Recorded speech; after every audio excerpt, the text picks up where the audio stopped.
Hello friends, welcome back to my YouTube channel. This is the fifth part of chapter-wise multiple choice question series of physics, and these questions are very important for your all types of competitive examinations. And today we will be discussing 20 important questions from wave motion. Now let's begin with our first question. A wave has a speed of 5 meter per second and a frequency of 100 Hz. What is its wavelength? In this case, we need to use one formula, that is V is equal to F lambda. Let's see.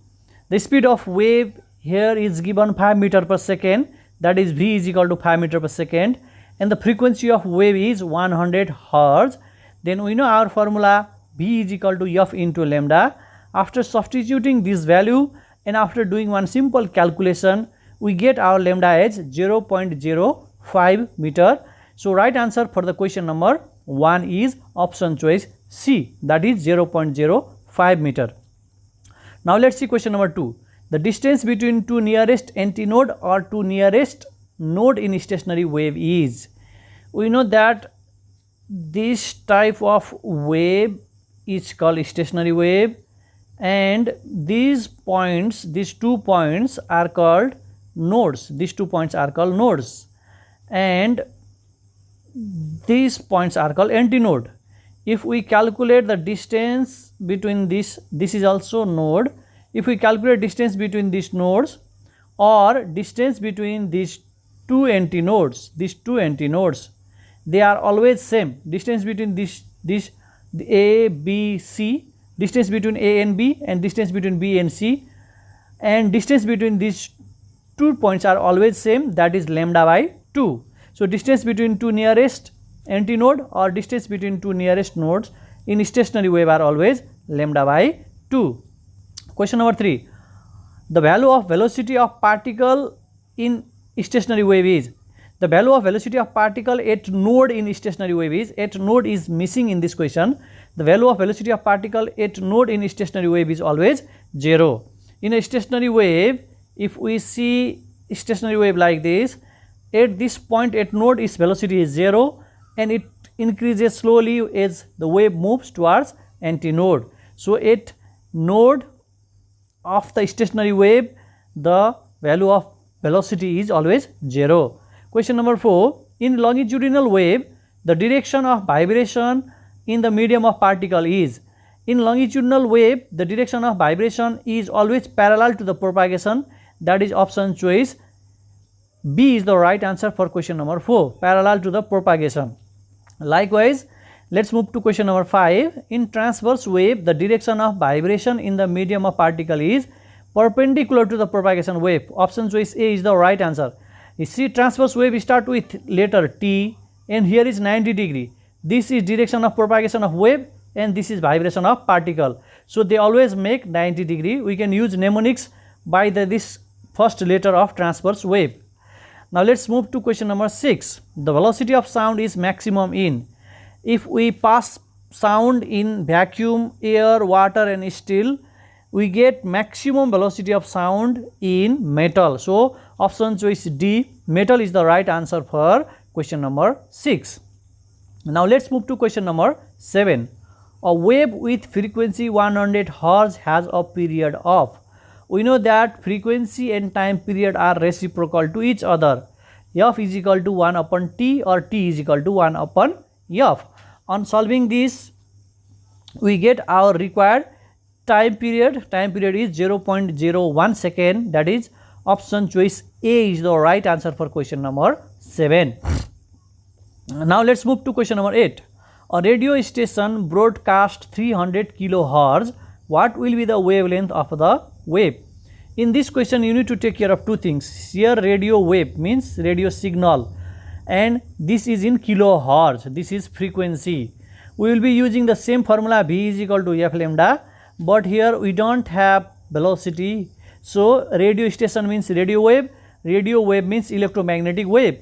So we have to use the speed of wave as the speed of electromagnetic wave, and standard value of speed of electromagnetic wave is 3 into 10 to the power 8 meter per second, which is equal to the velocity of light. So electromagnetic wave means its velocity is velocity of light, and frequency is already given here 300 kilohertz, which is 300 into 1000.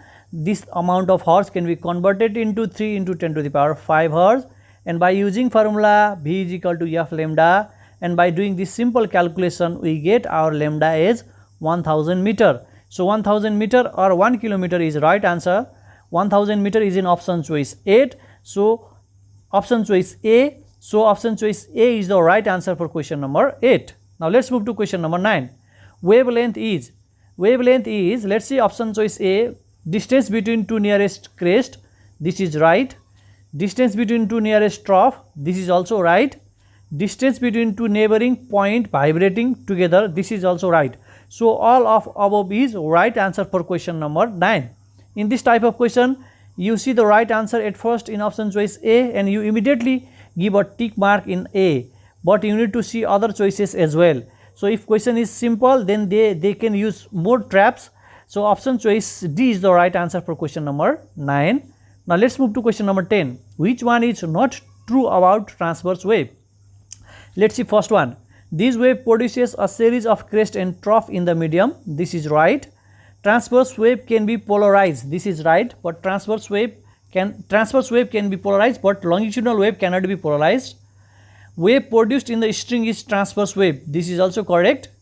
These waves can be set up in all medium, this is incorrect.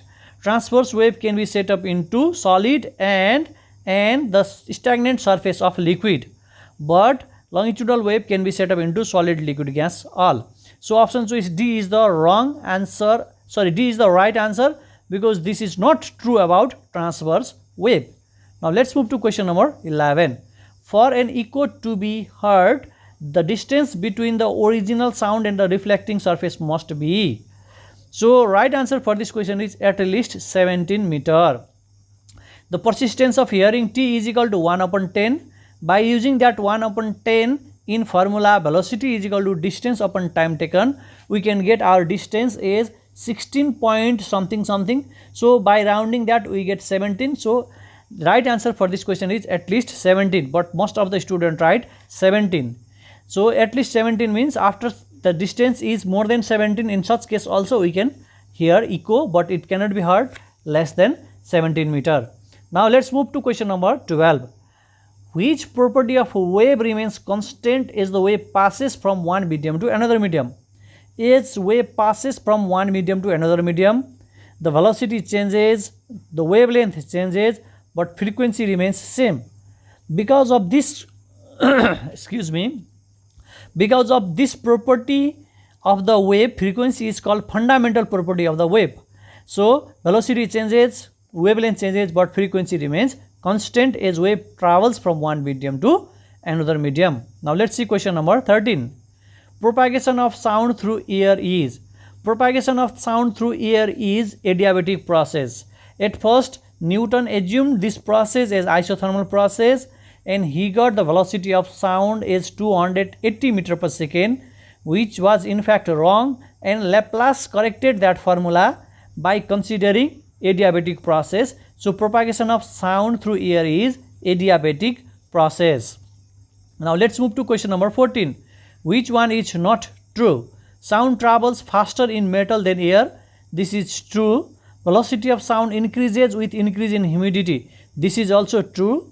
Velocity of sound increases with increase in temperature, this is also true. Velocity of sound increases with increase in pressure, this is false statement, this is wrong statement, because velocity of sound is independent with change in pressure. So right answer for question number 14 is option choice D. Now let's move to question number 15. Velocity of sound is not affected by the direction of wind if wind is blowing along the direction of wind, if wind is blowing in the opposite direction of wind, if wind is blowing perpendicular to the direction of wind, and all of above. Right answer for this question is option choice C, because we have this formula VR, that is resultant velocity is equal to velocity of sound plus velocity of wind and cos theta. In this case, if they are perpendicular, our theta will be 90 degree and cos 90 degree is 0. So this whole second term will be 0 and resultant velocity will be exactly equal to the velocity of sound. So in this case, velocity of sound is not affected. When wind is blowing perpendicular to the direction of sound, in such case our velocity is not affected. Now let's see question number 16. The fundamental frequency of open pipe having length L is, this is V upon twice L. V upon twice L is the right answer for the fundamental frequency of the open pipe. For the fundamental frequency of closed pipe, our answer would be V by 4L. So right answer for question number 16 is option choice B. Now let's move to question number 17. The ratio of amplitude of two wave is 3:4. What is the ratio of intensity of their wave? We have one standard formula. Intensity 1 by intensity 2 is equal to amplitude 1 square divided by amplitude 2 square. Here we have 3:4. They are the amplitude. So our answer for intensity will be 3 square divided by 4 square. That is 9 by 16. That is in option choice C. Option choice C is the correct answer for question number 17. Now let's move to question number 18. What is the value of threshold of hearing of normal air? Threshold of hearing of normal air is 1.0 into 10 to the power minus 12 watt per meter square. That is in option choice A, and this is the threshold of hearing of normal healthy air for a sound having 1 kilohertz frequency. Now let's move to question number 19. In which medium speed of sound is greatest? This is in steel. We already discussed this question. Option choice D is the correct answer for question number 19. Now let's move to last question of this video. Pitch is the sensation produced by the sound that depends upon its. Pitch is the sensation produced by the sound that depends on its frequency. Option choice C is the correct answer for this question. Thank you very much.